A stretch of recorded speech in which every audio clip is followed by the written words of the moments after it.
In continuation of my Sheikh Jarrah video, now let's talk about how Israel is currently shooting and violently attacking Palestinian worshippers in Al-Aqsa Mosque. Here are the 6 facts that will help you understand exactly what is happening. Number 1, what and where is Al-Aqsa Mosque? Al-Aqsa is the 3rd most holy site in Islam. It's a huge open space with multiple indoor praying areas, but the entire compound is considered Al-Aqsa. Now, Al-Aqsa is located in the old city of Jerusalem. The old city is basically a huge enclosed city, like a massive fort with only a handful of doors to get in and out. It has housing, marketplaces, alleyways, and religious spaces. The old city is made up of 4 quarters: the Christian quarter, the Jewish quarter, the Armenian quarter, and the Muslim quarter. Al-Aqsa is located in the Muslim quarter. Number 2, who has control of Al-Aqsa Mosque? Under international law, this is supposed to be the map of the region. This is supposed to be Israel. This is supposed to be the Palestinian territories made up of West Bank and Gaza, and this is Jerusalem. Also under international law in the UN, Jerusalem is supposed to be broken up into East and West Jerusalem. West Jerusalem belonging to Israel and East Jerusalem belonging to the Palestinian territories. Al-Aqsa and the Muslim quarter are in East Jerusalem, so legally Palestine has ownership of Al-Aqsa. That's how it's supposed to be. But in 1967, Israel took control over East Jerusalem and the Palestinian territories, which includes Al-Aqsa, the Muslim quarter, and all the neighborhoods outside the old city, like Sheikh Jarrah.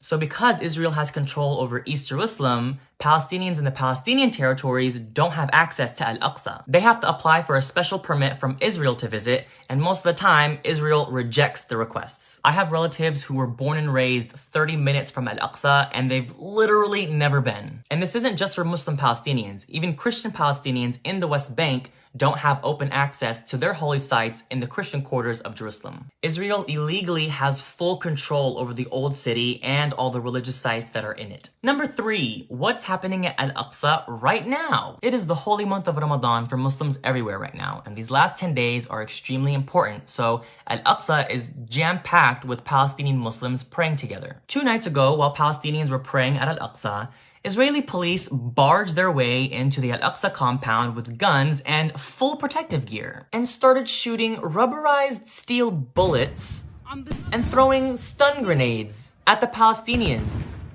who were praying at their mosque. They were just standing there praying. They also threw stun grenades at Palestinians in the marketplace who were also not doing anything. In this clip, the Israeli soldier literally threw the grenade at a Palestinian girl and a woman. Then they broke into the actual mosques, the indoor areas, punching the glass doors down, walking in with their shoes, which is not allowed in mosques. Then they continued to throw stun grenades inside the mosque, indoors, close the doors, and block it so that Palestinians can't get out. This isn't just a random mosque. This is one of the holiest sites in Islam, and they literally treated it like it was trash. This left hundreds of Palestinians extremely injured. One man lost both of his eyes. So what does the Israeli police decide to do? Attack the medical tents. They threw stun grenades at Palestinian medics. So now the medics can barely take care of the injured people. So now there's just hundreds of injured people just sitting there. The Palestinians are recording and posting all of this, and they literally don't even care. So we're all seeing this, and now Palestinians all over are furious. Number 4, what's the connection between the Al-Aqsa attacks and Sheikh Jarrah? Now this is very important. As I said, Israel has illegal control over Al-Aqsa and East Jerusalem. So what Israel does is use the Al-Aqsa Mosque as a way to control the Palestinian people.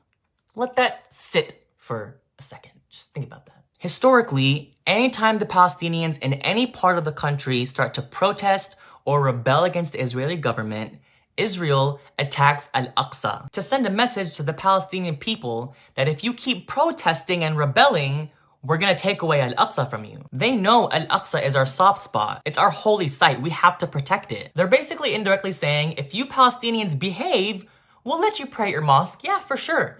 But if you act out, we're gonna attack it and take it away from you. They've been using Al-Aqsa as a tool to suppress Palestinian rights since 1967, when they illegally took control over Al-Aqsa East Jerusalem, and the Palestinian territories. So what does that have to do with Sheikh Jarrah? Sheikh Jarrah is a Palestinian neighborhood in occupied East Jerusalem that's supposed to be Palestinian land. But Israel is forcing Palestinians to leave their homes so that Israeli settlers can move in. And as a result, hundreds of Palestinians have been protesting in Sheikh Jarrah, trying to physically protect the Palestinians who are about to get kicked out of their homes. And what does Israel do when Palestinians protest?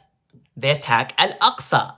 That's what's happening now. That's what's always happened in the past. Al-Aqsa is being attacked by Israeli police right now because of the protests at Sheikh Jarrah, to scare the Palestinians into not protesting. Number 5, how are Palestinians responding to the Al-Aqsa attacks? Remember I said Palestinians from the Palestinian territories aren't allowed to freely visit Al-Aqsa without a permit from Israel? Well, now that the Palestinians from the West Bank are furious because of the Al-Aqsa attacks, this morning, a huge fleet of Palestinians from the West Bank started heading towards Al-Aqsa. The highways and streets were jam-packed with Palestinians on their way to protect and visit their mosque. But again, Israel doesn't allow them to freely visit the mosque because they have control over East Jerusalem. So to try and stop the Palestinians from entering, Israel blocked all the highways coming from the West Bank, preventing all the buses filled with Palestinians from entering. But the joke's on them because the Palestinians don't care. They jumped off the bus and started walking to the mosque on the side of the highway.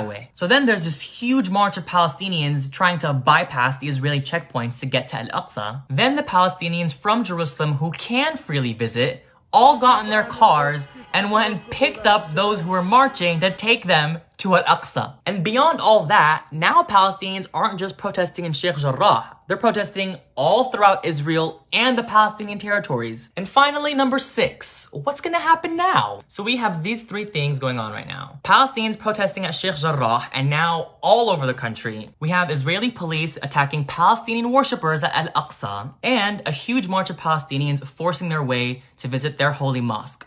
Rightfully so. All we know is that Israel is not happy that Palestinians are rebelling. So I think a lot of Palestinians right now are mentally preparing for a very complex next few days. So now that you're pretty well versed in the illegal occupation of Palestine and what's happening right now, we can officially stop calling it a conflict or clash. The Palestinian-Israeli conflict. No, it is not a conflict. Conflict connotes a sort of symmetry of power, which there is not. It is Israel's illegal occupation. It is the oppression of Palestinians. It is apartheid. It is stripping Palestinians of their human rights. It is ethnic cleansing. It is shooting innocent Palestinians while they're praying in their holy mosque. All of the above, yes.